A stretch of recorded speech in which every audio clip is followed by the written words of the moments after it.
Namo Buddhaya. Welcome and welcome back to another video. Today, I want to talk about something really important for all of our lives, especially in these days, and that is the things that we should not speak with others, according to Buddha's teachings. Now, at first, you might be thinking, well, I'm not a Buddhist, so why should I care about these things? Here's the thing. These principles can be applied to anyone's life, regardless of their religion or belief system. So that is why these speeches are called four unwholesome speeches. That is what Buddha said about these speeches, four unwholesome speeches. So without any further ado, let's dive in. First of all, we have lying. Now Buddha said, stay away from lying. Now I know we all have said white lies here and there in all of our lives, right? But whether it is a white lie, whether it is a black lie, grey lie, or a red lie, no matter what the lie is, lying itself can be so harmful for all of our lives. Why is that? When you lie, it destroys your trust. When you lie, it destroys your character, right? So that is why it is very important to have trust between people. In our daily relationships between people, the most important component of a happy relationship is the trust. So that is why Buddha said, live a truthful life. And it is very important to have that transparency and honesty in our relationships. So the first thing that we have to stay away from is lying. And next we have divisive speech. What do you mean by divisive speech? Divisive speech is all about creating drama between people or creating conflicts between people using your words, right? It can be gossiping or it can be talking behind someone's back, right? I must say that when you talk these words or when you use this divisive speech, it is not a good thing for your life. And also it is not a good thing for other people's relationships. So Buddha said, do not use this divisive speech. Do not break the relationships between people using your words.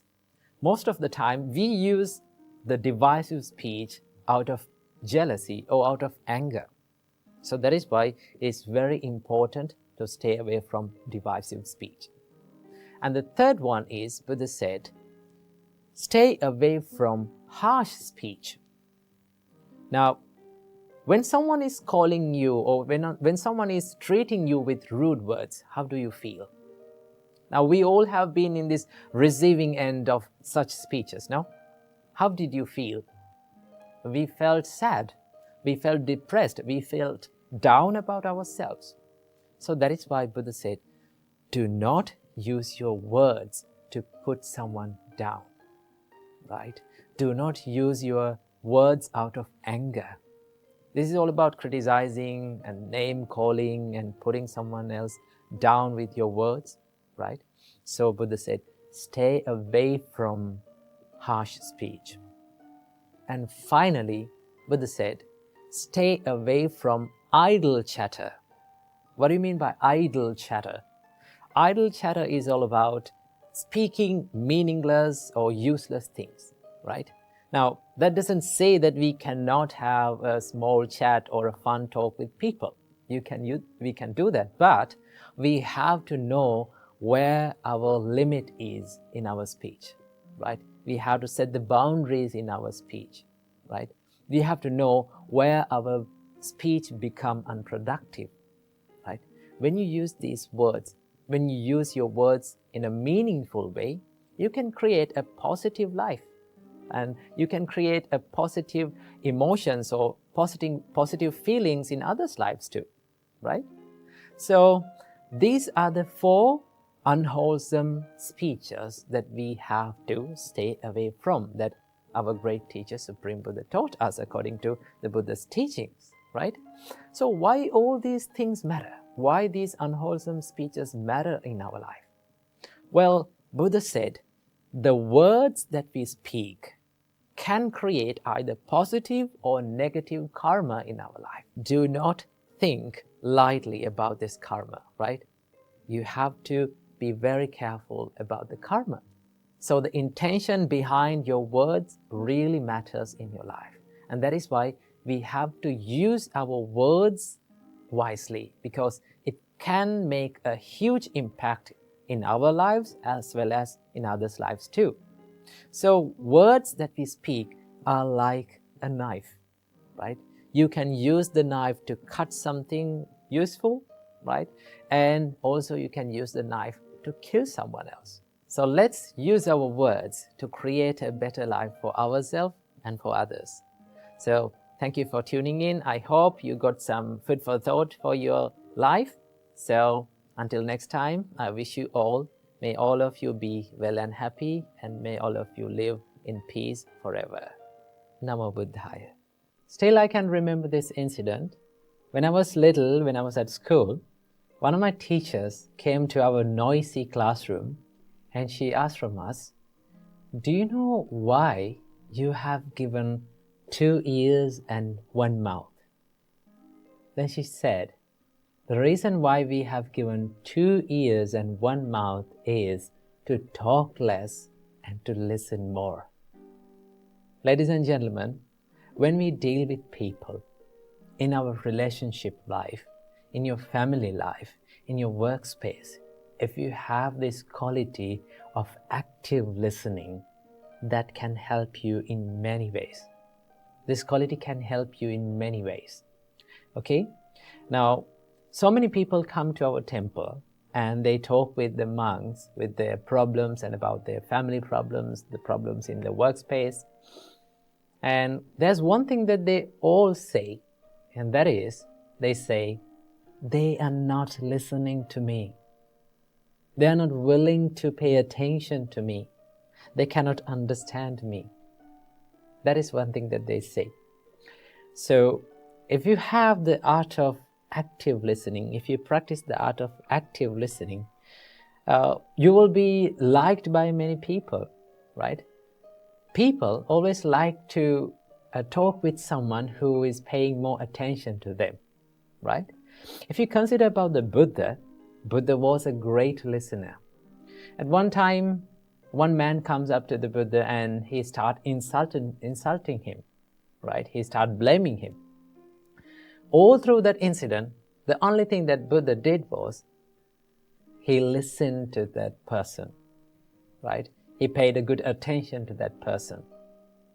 And in another time, one lady comes with her son died on her hand, and she was wailing and she was lamenting in front of the Buddha.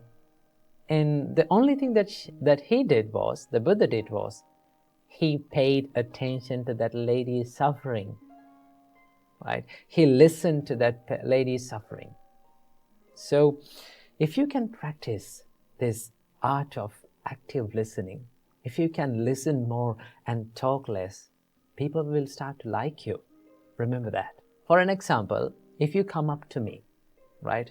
If you wanted to talk about a problem that you are having in your life, and from the beginning of the conversation, if I started to give you instructions and give you the advice and my opinions about that problem, what would you feel?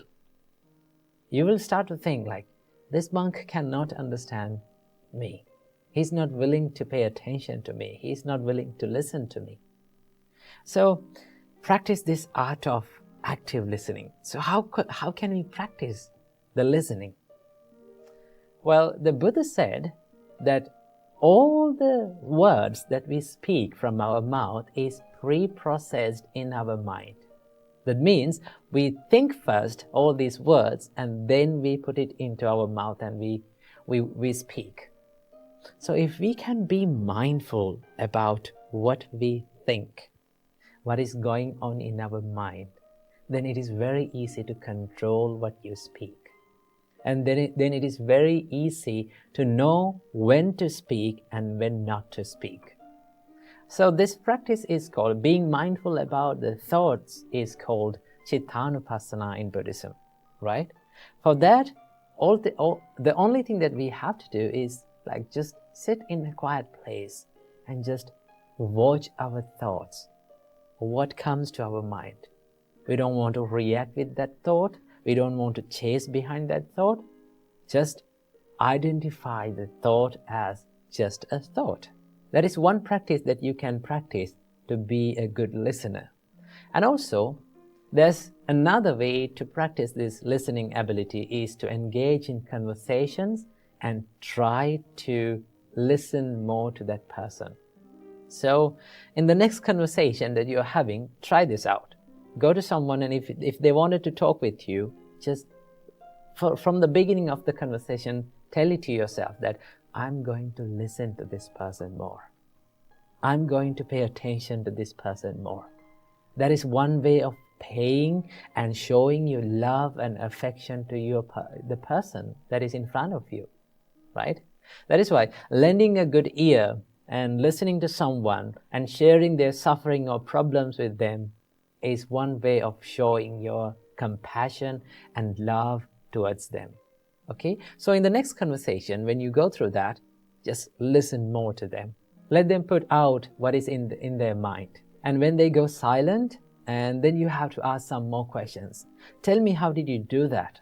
Right? How it happened? Right? Tell me more about the details that happened. Then they will be more interested in talking with you, and they will start to like you and love you. When you practice this, then you will get used to this active listening. Okay? And also remember, do not listen to someone just to reply to them or just to give your opinion to them. Always listen to people to understand about their situation, to understand who the person behind these words, and to understand the intention behind these words. When you do that, then you will become an active and a good listener, and then you will be liked by many people.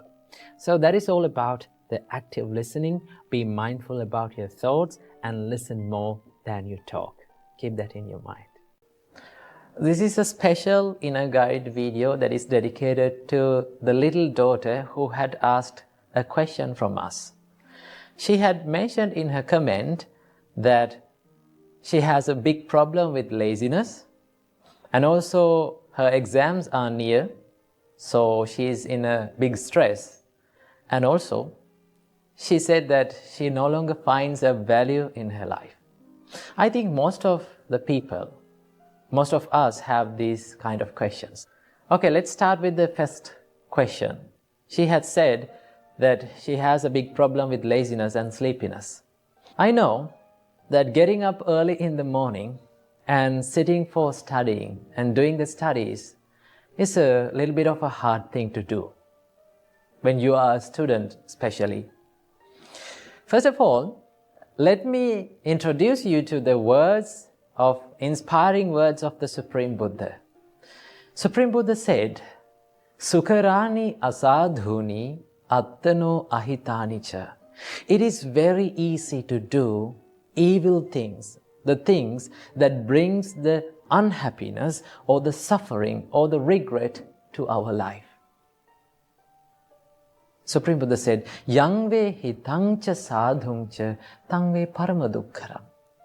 If there is something that brings us the happiness to our life, if there is something that makes us proud about ourselves, doing such things is a really, really hard thing. So, getting up early in the morning and sitting for studies is a hard thing to do. Why? Because if you do that, it brings the happiness to your life. Right? Studying, educating yourself brings the happiness to your life. So, most of the people, they find hard to get up early in the morning. Now, we all like that fluffy and comfy and warm feeling that we feel on the bed in the morning. So when you open your eyes in the morning, your mind says, just stay another 5 minutes. And that's the point that you are making the mistake. Your mind, you listen to your mind, you listen to what your mind says. When your mind says, just stay another 5 minutes more, it's okay, it's not a problem. That is where you make the mistake. And that 5 minutes will last long for another hour. And when you get up after an hour, your mind, the same mind that told you to stay on the bed for 5 minutes, will complain you. You are not studying. It will say that you are going to fail the exams. That is how our mind lies us. That is how our mind tricks us. So when you get up in the morning, when you open your eyes in the morning, right? When your mind says to stay on the bed for another 5 more minutes, do not listen to that. Do not listen to that lie. Get up and refresh yourself and start studying early in the morning. There's a great quote that I remember all times when, even in my life, when I'm going through hard times, I remember this quote. It says, it is a wonderful quote. It says, if you do what is easy today, your life will be hard tomorrow. Let me repeat that again. If you do what is easy today, your life will be hard tomorrow. But if you do what is hard today, your life will be easy tomorrow. So getting up early in the morning is a hard thing. But if you do that hard thing, remember, your life will be easy. But if you stay on the bed for another 5 minutes, doing what is easy, your life will be hard tomorrow. So get up early in the morning. Do you know how long you're going to feel the hardship of getting up early in the morning? Do you know for how many days that you are going to find very hard to get up in the morning? Only for 3 weeks. If you get up early in the morning and start studying in the morning for 3 weeks, remember, only for 3 weeks, it will make a habit to your life. And after that 3 weeks, you will never find it hard. It will become a habit. You don't want to think about it again and again. It will become a day-to-day practice. So do that, although you feel hard, for 3 weeks, and see the result. That is the answer for first question. And let's go for the second question. She had mentioned that her exams are near, so she's stressed and she's unfocused. Her mind is clumsy. So what is the answer for this? Remember, now when the exams are near, it is the normal nature that we feel frustrated, distracted, unfocused, and clumsy. That is the normal nature, right? So I need you to do one thing. This is a special thing to do when the exams are near, right? Focus on one thing at a time to study, right? Focus on a single thing at a time to study. Study for 20 minutes, right? When you're studying, just forget all the other things that you have to study. Now, normally when we start to study, we find that there are so many things that we have to study in a short time. Now, the more you remember these things, the more your mind will regret. The more your mind will start to become clumsy. So I need you to do this thing. When you're studying, just forget about all the other things that you have to study. Just think, now I have to study only this thing. There's nothing that I have to study more. Just focus on that and study for maybe 20 minutes and take a break for 5 minutes. This is called the Pomodoro technique. I think it is well known. So study for 20 minutes, well focused, and give yourself a little bit of a break for 5 minutes and start studying again. And focus on the special points in your studies. right? And now, when the exams are near, if you haven't studied, right? So I know you're regretting in your mind. So, if you didn't make through the exam, I'm using the word if, right? If you did not make through your exams, I need you to do this thing. What is that? Never, ever give up studying. At some point in our life, we will lose our balance and we will fall down. We will go through hard situations, right?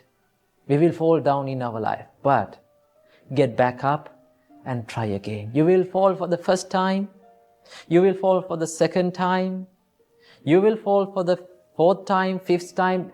Though you fall for the 1,000,000th time, what you have to do is get back up and try again. As humans, we should never give up in our studies and in our success. So, if you did not make through the exams, do not quit your studies. Do not quit your education. Right? Get back up and try again, and one day, you will find that you have been success. And let's go for the third question. She said that she no longer finds a value in her life. Remember, as humans, we are born to this world to add a value to our life. When we come to this world, we brought nothing. We had nothing. We knew nothing. But as humans, we have to add a value to this life. Right? Study well, start loving others, start loving your parents. And if you cannot study for yourself, right? If you cannot work for yourself, work for the people who loves you. There are so many people around you who loves you, who have dedicated their life on behalf of yourself. Right? They are your parents. Try to bring a smile to your parents' face saying, "Mom, Dad, I made it." One day you should do this. So if you did not give up, you will be success one day. But if you quit, if you give up your education, if you give up in your goals, it is very sure you will fail. Therefore, never give up. Work for yourself as well as work for the people who love you most. Right? Bring a smile to their face. Right? The only thing that you have to do in your position as a child, as a student, is to study only. You don't want to earn money. You don't want to look after the babies. There's nothing to do. Only thing that you have to do is to study. Do that. But never give up. That is what I have to share in this special video. So I wish that daughter and all of you have the same questions in your life. May you be well and happy. May you live long. May you live a happy life. And may all of your dreams come true. And may all of you realize the Four Noble Truths in this Gautam Buddha's dispensation. Namo Buddhaya. Welcome and welcome back to another video. Today, I want to discuss with you about how can we become peaceful and how can we become calm from our mind. Now we know that we are living in a world where we are constantly bombarded and constantly overloaded with information, with distractions and all of the chaos.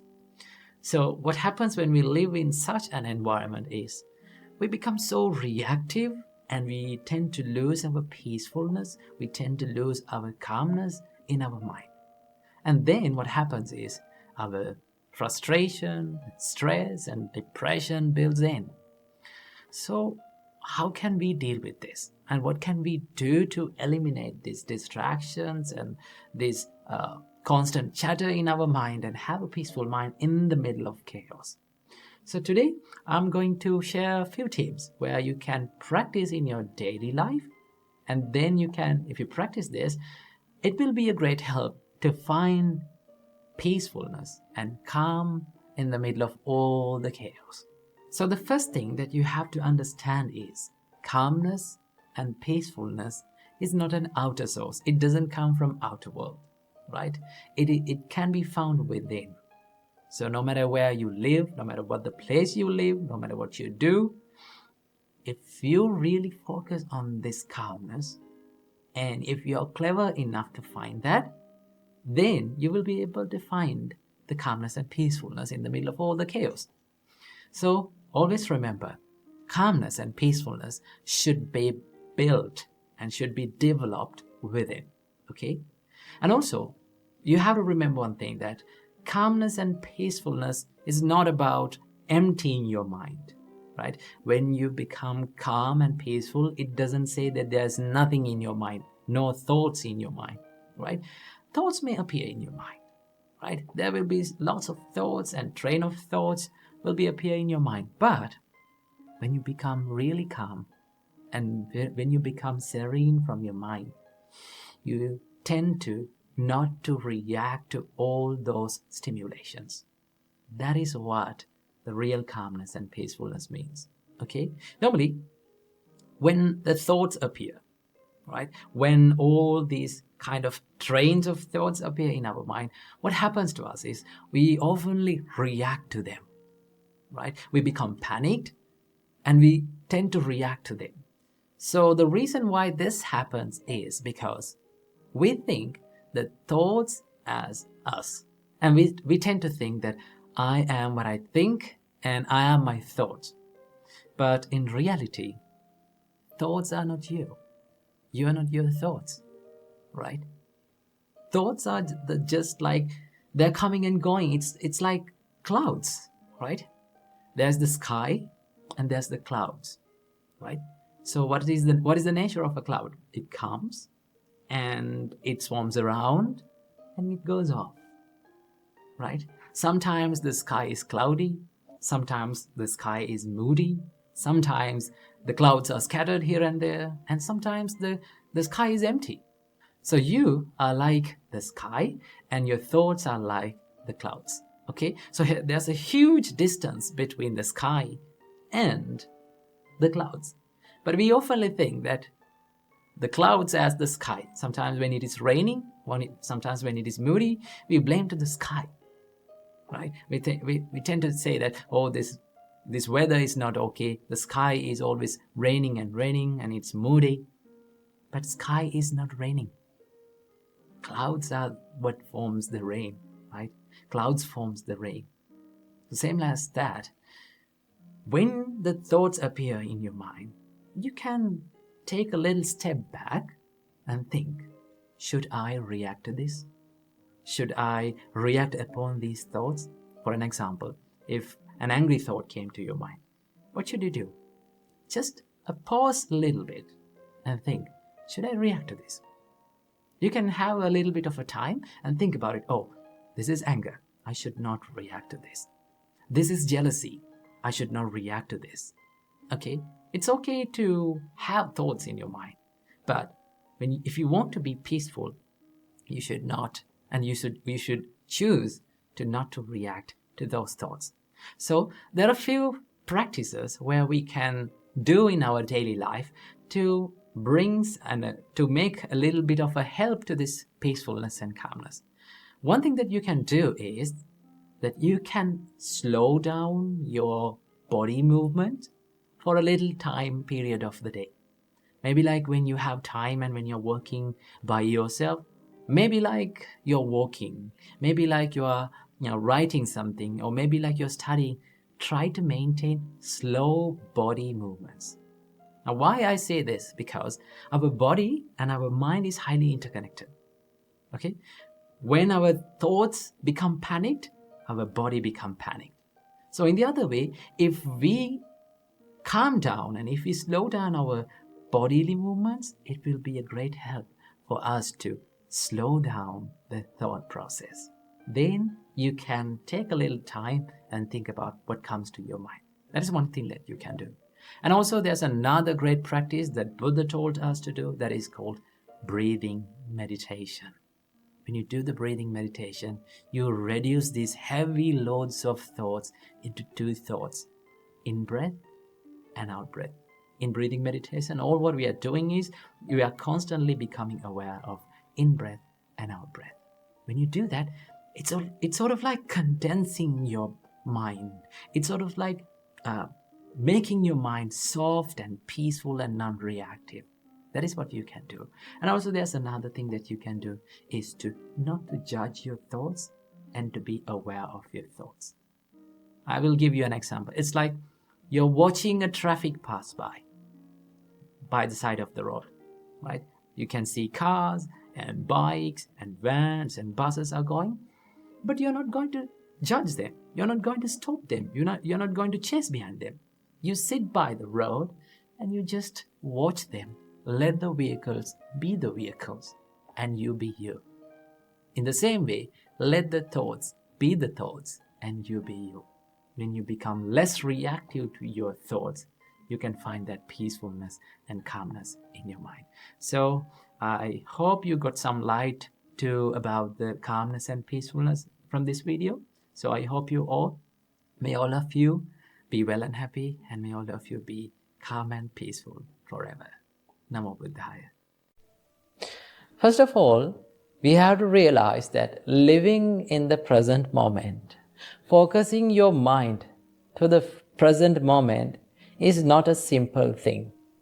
It is very hard, but also it is an achievable target. Our great teacher Supreme Buddha taught us, Atitang nanvagameya nappati kanke anagata.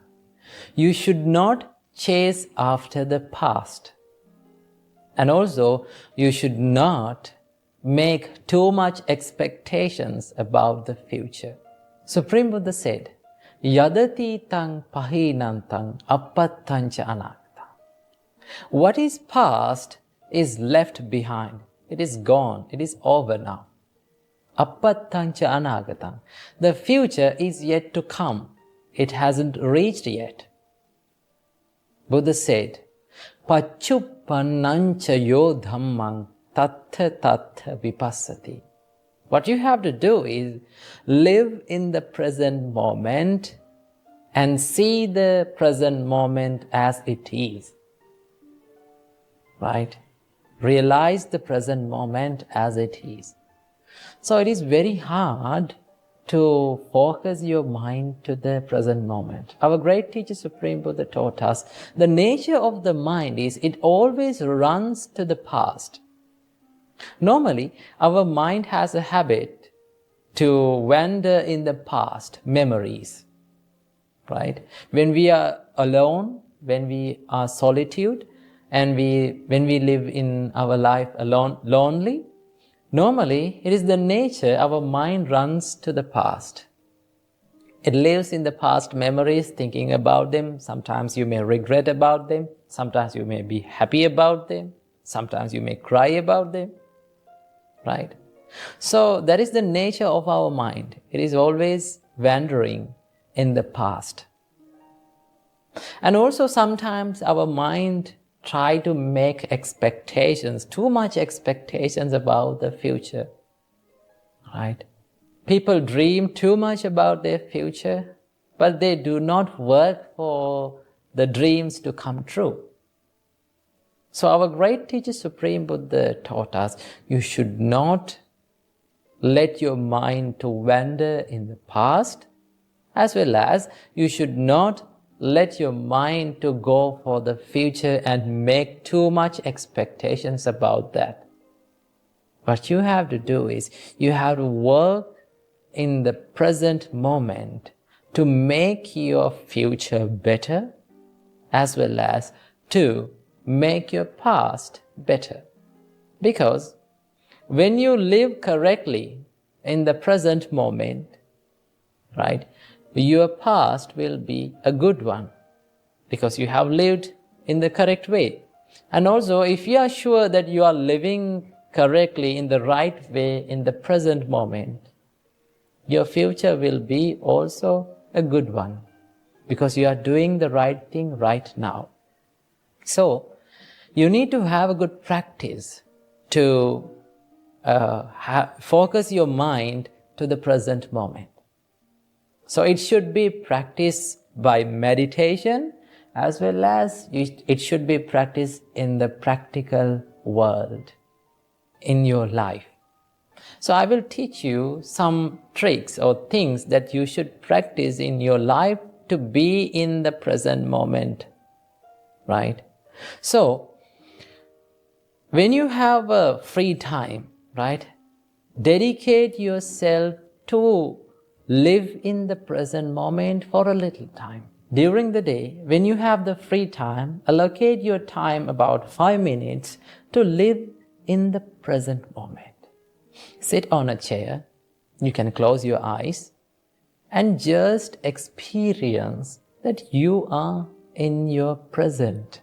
You are not in your past, you are not in your future, always you are in your present.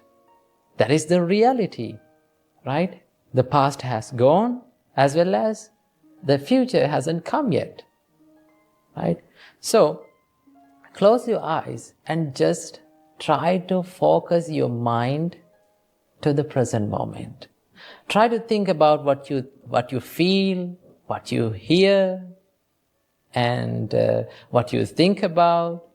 All the things that you experience now will fade away to the past, and it will go into the arena of past, right? So take your time in the day and practice this.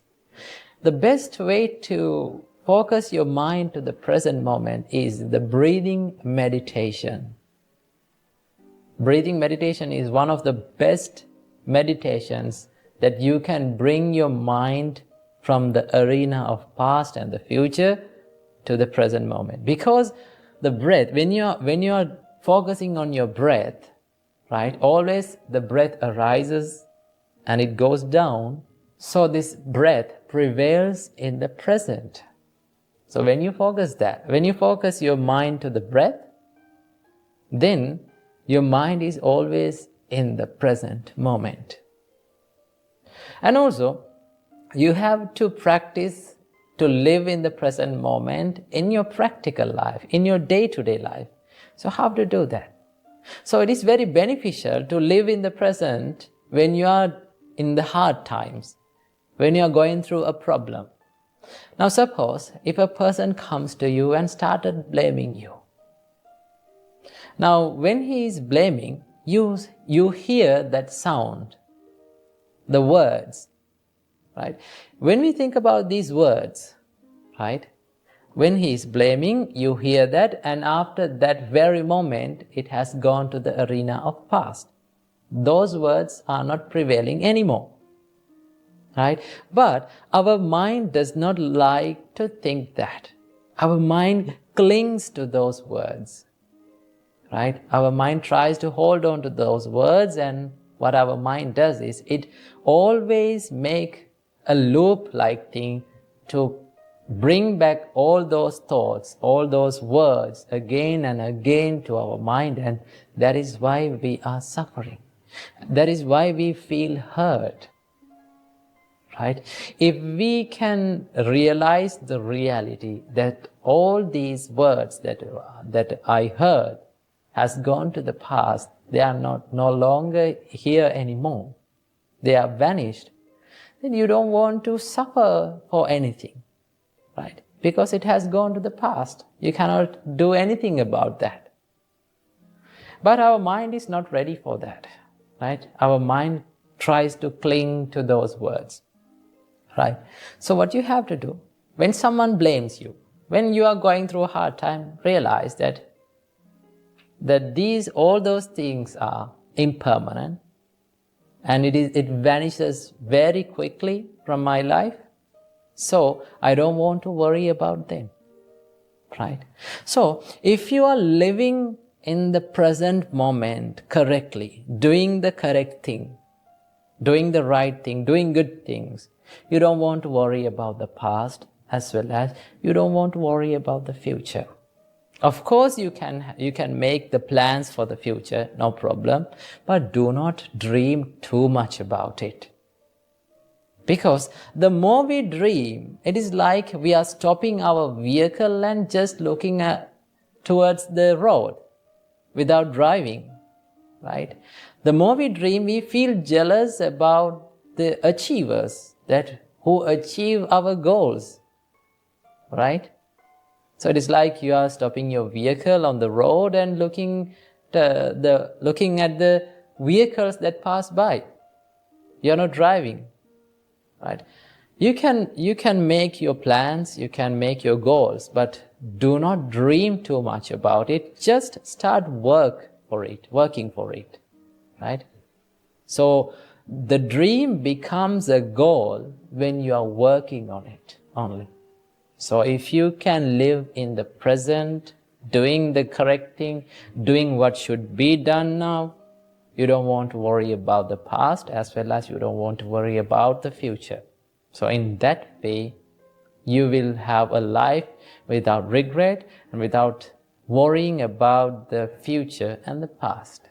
And live your life in the present moment and be happy by your life. Namo Buddhaya, Thiruvan Saranai. Namo Buddhaya. Welcome to yet another episode in Inner Guide Q&A program. Now in today's video, we're going to talk about how to handle a heartbreak and how to heal your heart. One of our viewers have asked from us that how can I handle my sorrow of losing a loved one? And how can I handle the heartbreak, the sorrow of heartbreak? Well, first of all, I must say, a heartbreak or losing a loved one is one of the most hardest experiences that a human can undergo, right? Because we have that mental bond and mental attachment within people.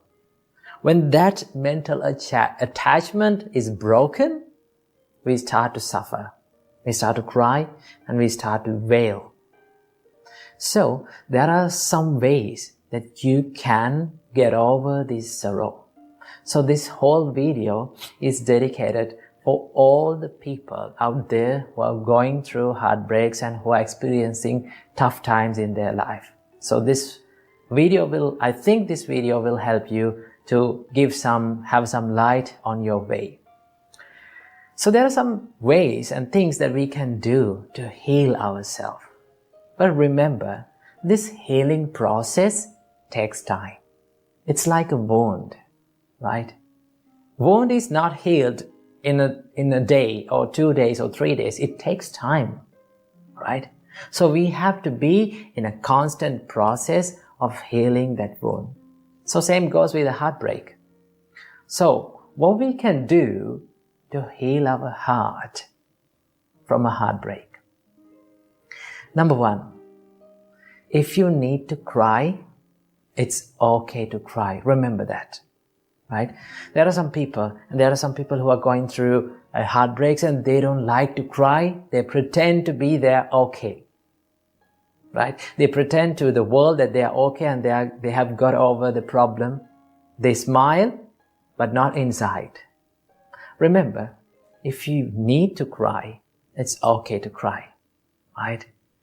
Go to a private place or go to your room and cry. It's okay, because crying is one of the most natural way of removing the pressure that is building up inside your mind and inside your heart. So it's okay to cry, especially for men, because men always try to hide their tears and they pretend to be they're okay. But remember, men are also allowed to cry. Okay? So if you need to cry and if you need to remove and release that pressure that is building inside, then it's not a problem of shedding a tear.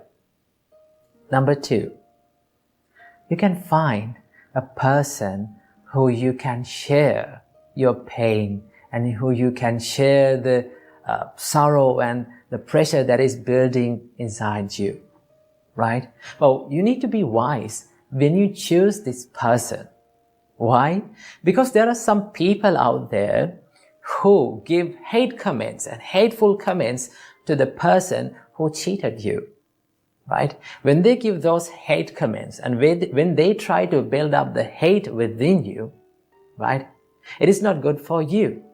It's not good for your mental health, and it's not good for your physical health either. So what you have to do, choose the person wisely and share your pain with him. Find a person who can share that sorrow, right? That person can be your mother, your father, maybe one of your friends, maybe one of your teachers or mentors, whoever it is. Find a person who keep listening to you without saying anything, without giving many advice to you. Find a person who keeps listening to you, right? Find a person who you can share your pain that is building inside. That is the second step.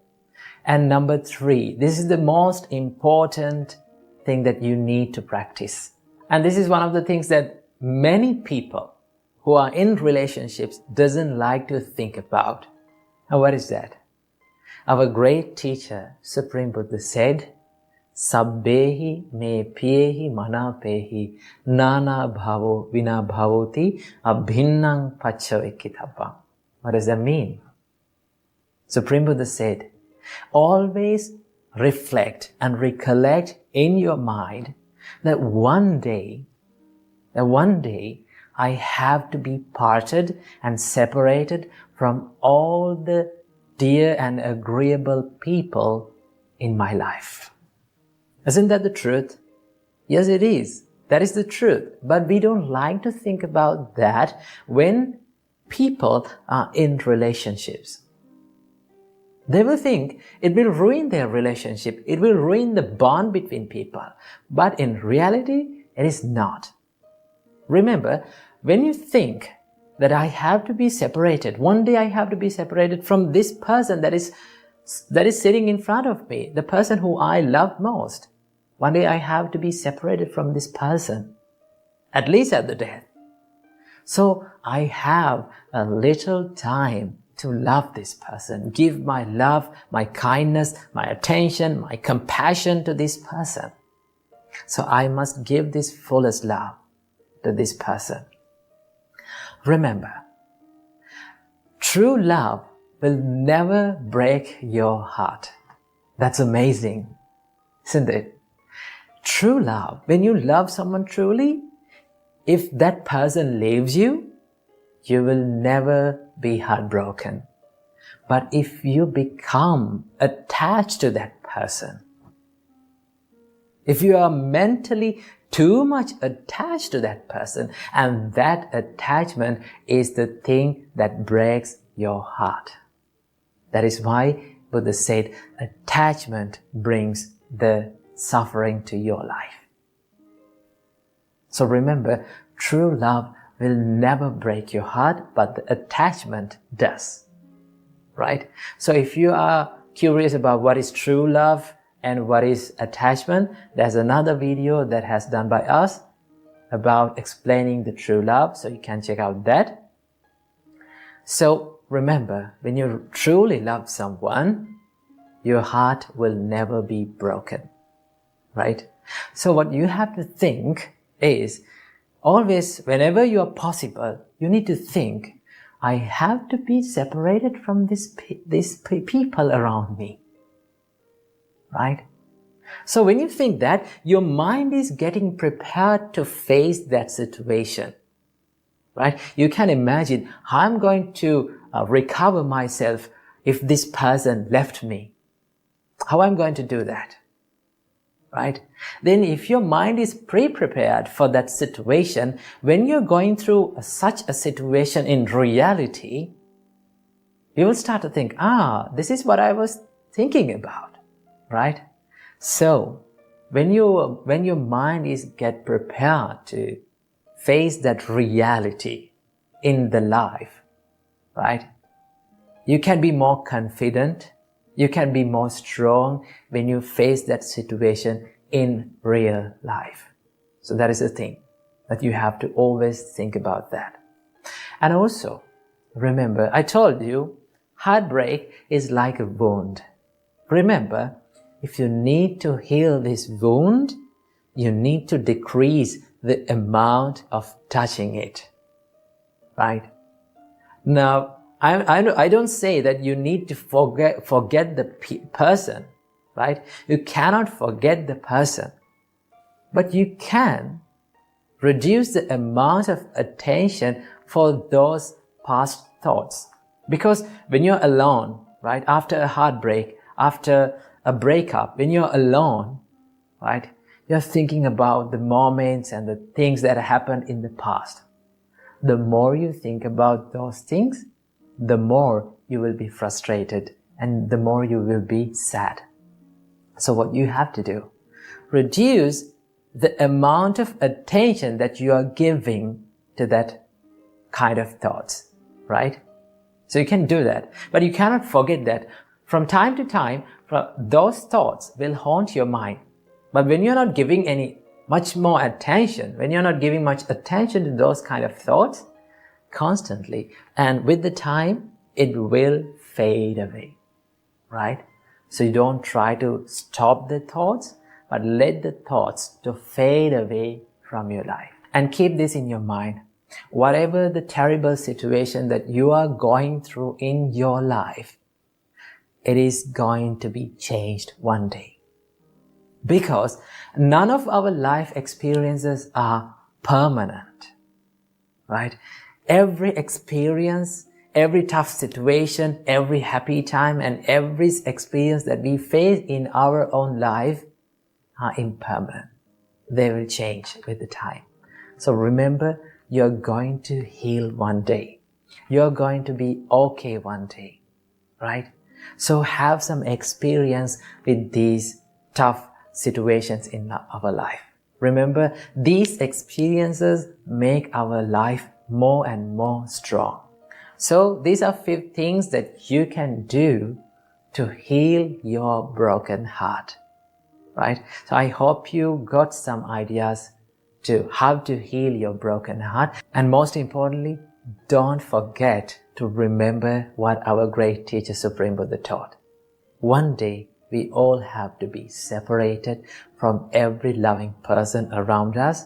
So we have a short time in this life, so we have to give our fullest love to these people around us and expect nothing from this world, because our expectations will make us suffering. So remember that.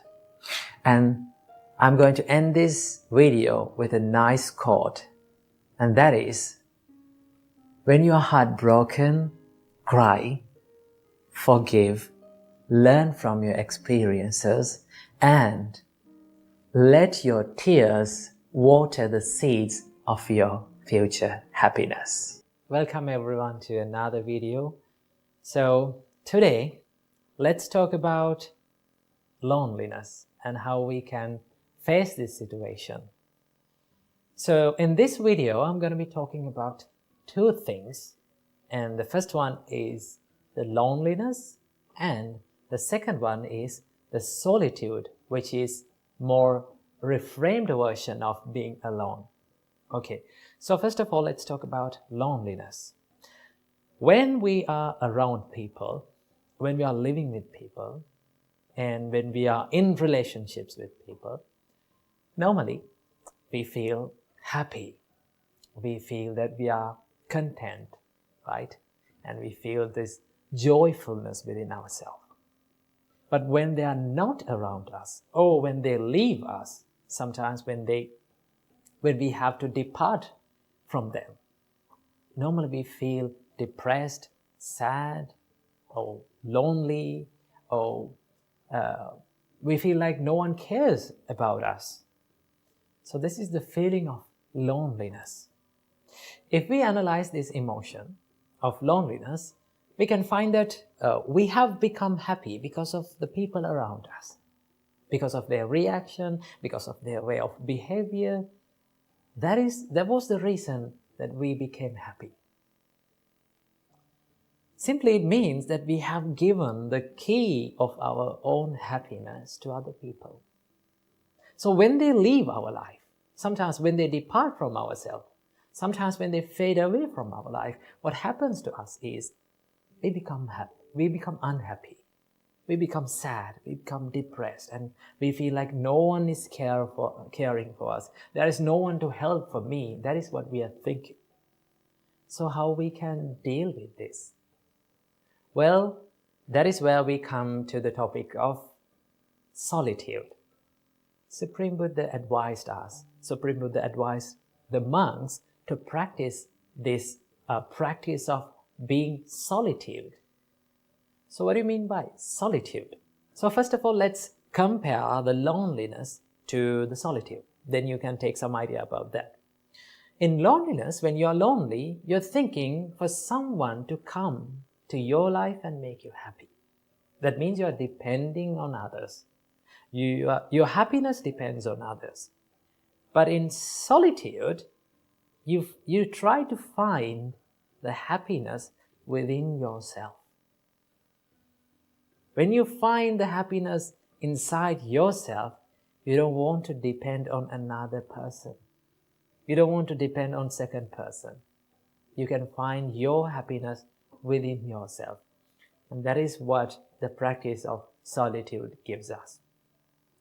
So when you are being solitude, or simply when you are being alone, now there are the people talk about this like the loneliness and being alone is two different things, right?